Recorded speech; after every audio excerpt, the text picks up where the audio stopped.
Salut tout le monde, c'est Dark Movies, on se retrouve aujourd'hui pour une nouvelle vidéo sur ma chaîne.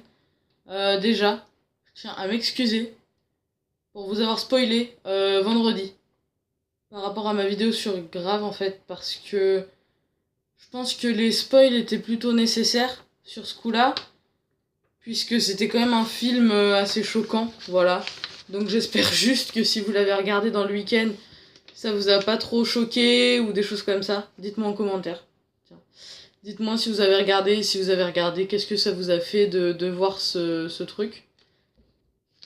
Comme je vous le dis, moi je suis pas le genre de personne à vous spoiler juste pour le plaisir. Moi je vous ai juste spoilé pour votre bien en fait, pour que vraiment pour votre bien, pour que vous puissiez pas être trop dégoûté par le film en fait, que vous sachiez à quoi vous attendre. Voilà. Donc aujourd'hui, qui dit nouvelle vidéo dit nouveau sujet.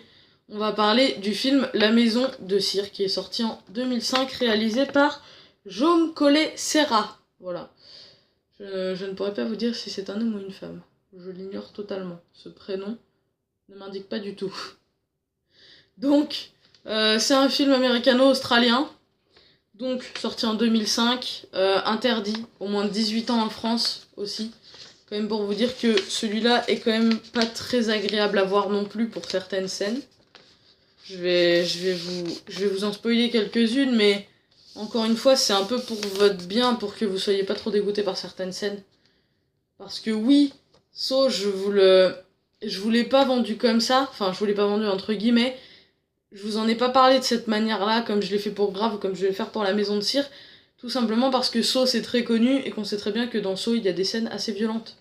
Voilà, Saw c'est quand même répandu, même chez les gens qui ne regardent pas des films d'horreur, même ma mère connaissait ça, parce que c'est un très grand classique de gore, voilà. Donc je voulais pas présenter de la même manière.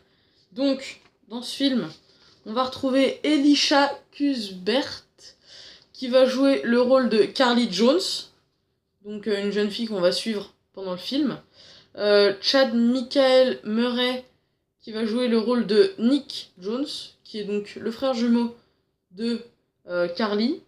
Brian Van Holt, qui va jouer le rôle de Vincent Sinclair. Et Jared Padalecki, qui va jouer le rôle de Wade. Oui, si Jared Padalecki vous dit quelque chose, c'est parce que si comme moi vous êtes des années 2000 et même un peu avant, vous connaissez la série Supernatural dans laquelle il a joué. Voilà. Donc, je vais vous parler un peu du film quand même. C'est un groupe de 6 jeunes, donc il y a 4 garçons et 2 jeunes filles. Donc, ils sont en route pour aller voir un match de foot. Dans je ne sais plus trop quelle ville, voilà, puisque ça m'a légèrement échappé. Et donc, ils vont camper, pas très très loin, peut-être à 1 heure et demie de route de la grande ville où ils vont voir ce match. Sauf que, donc, Jared Padalecki, donc, qui joue Wade, en fait, sa voiture va tomber en panne, c'est-à-dire que la courroie va être pétée suite à quelque chose, en fait, qui s'est passé un peu plus tôt dans la nuit. La personne qui a été, entre guillemets, victime de cette chose, va venir arracher, excusez-moi pour ce bruit, c'est juste mon chat qui fout le bordel, sa courroie donc de distribution va être arrachée par l'homme qu'ils ont, pas, je dirais pas agressé, mais il s'est passé quelque chose avec donc un homme. Vous verrez qui, il me semble que c'est Vincent, il me semble. Ou Vincent c'est le frère, bref. Pas trop vous spoiler pour ce film, je vais juste vous parler un petit peu des scènes sales un peu plus, un peu après. Donc, Wade se retrouve avec sa petite amie Carly, puisqu'elle a insisté pour venir, à aller en ville pour récupérer une courroie de distribution au garage du coin. C'est une petite ville, vous voyez les petits patelins américains où tout le monde se connaît entre eux, et en général les petits patelins sont quand même pas très connus, sauf par les gens qui habitent aux alentours de ce patelin. Voilà.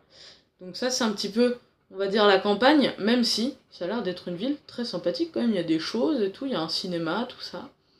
Bref, donc ils arrivent dans la ville, et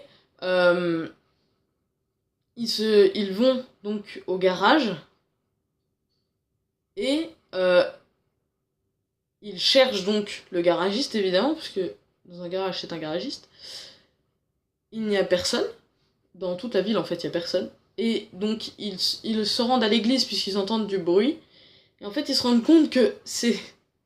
Ils arrivent... Ça, c'est vraiment une situation extrêmement gênante. C'est-à-dire qu'ils arrivent, ils rentrent dans l'église juste comme ça, alors qu'en fait, c'est un enterrement. Donc, évidemment, le garagiste est présent comme toutes les personnes du village, presque. Sauf qu'en fait, c'est un enterrement, et ça, c'est quand même extrêmement gênant.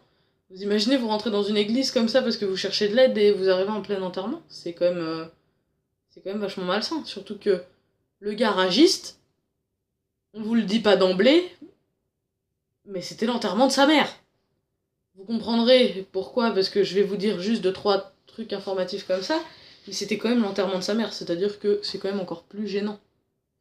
Donc, le garagiste les rejoint au garage un peu plus tard, et donc il n'a pas de courroie de la taille dont Wade a besoin, donc le garagiste, emmène Wade et Carly chez lui pour récupérer une courroie de bonne taille.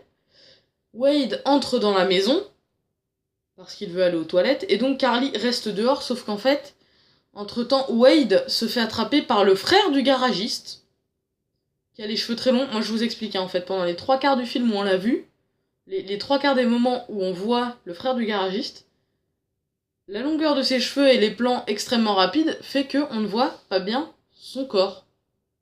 Ce qui fait que j'ai cru que c'était une femme, alors que c'était un homme. Voilà. Alors que nous savions très bien que c'était censé être un homme.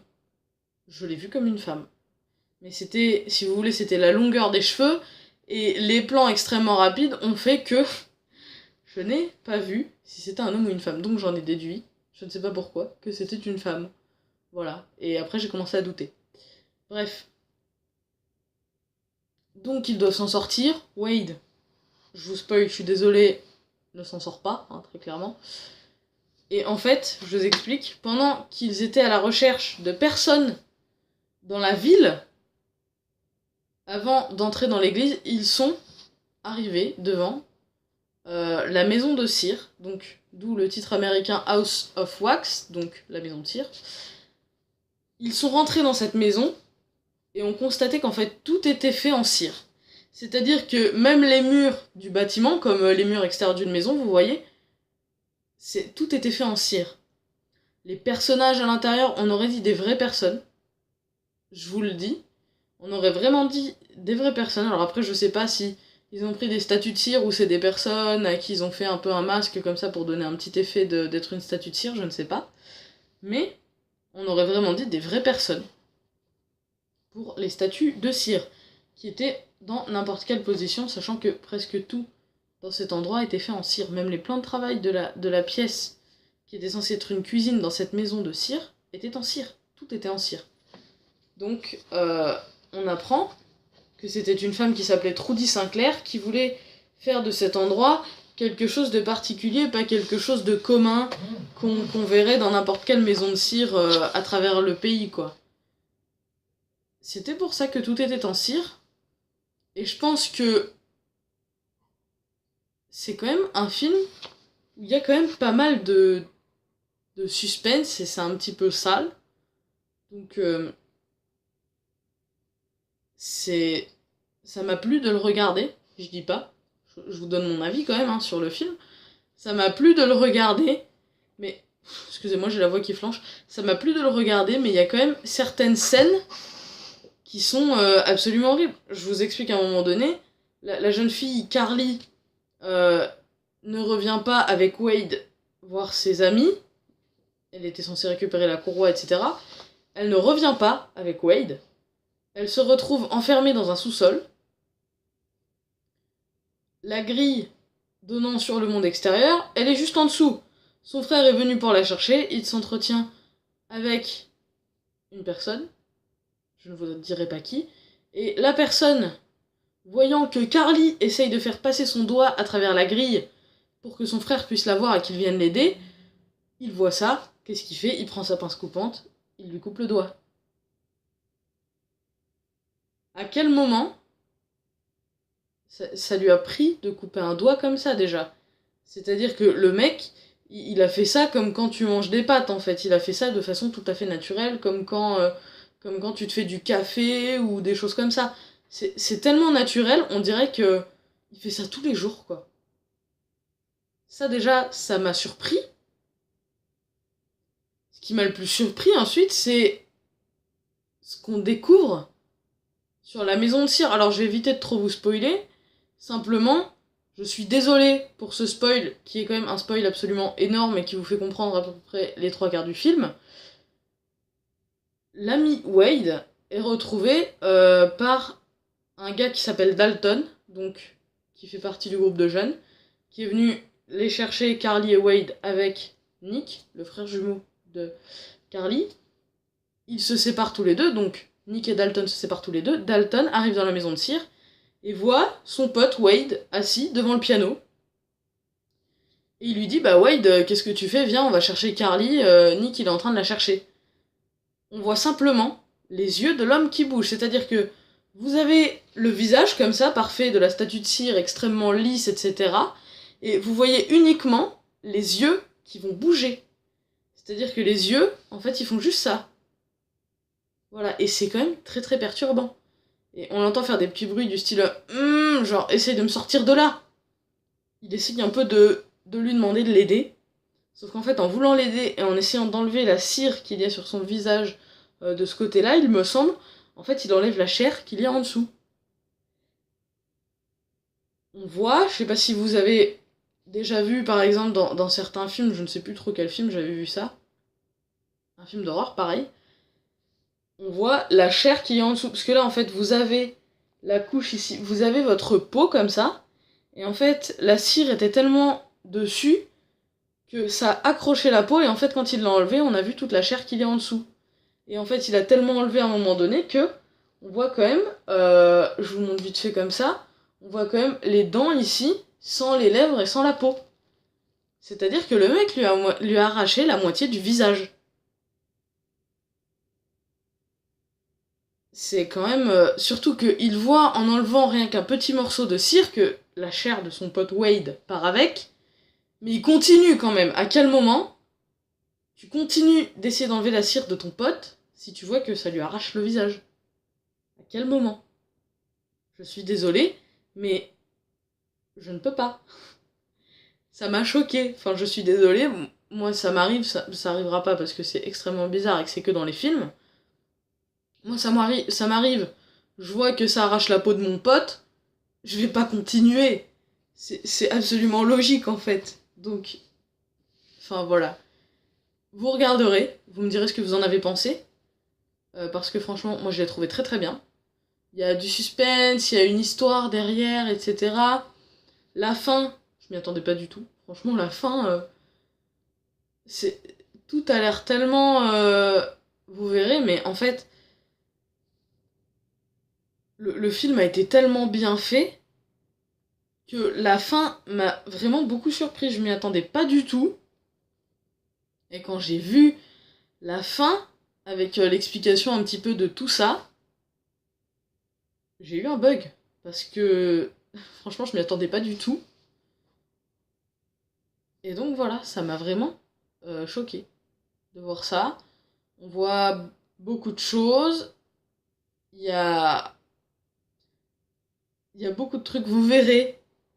J'aimerais tellement vous raconter, mais je vais pas vous spoiler.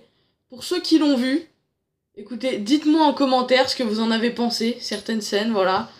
Dites-moi s'il y a des choses qui vous ont marqué plus que d'autres, etc. Lâchez un pouce bleu en bas de la vidéo si ça vous a plu. Et je vous dis, eh bien, à mardi pour de nouvelles vidéos. Ciao!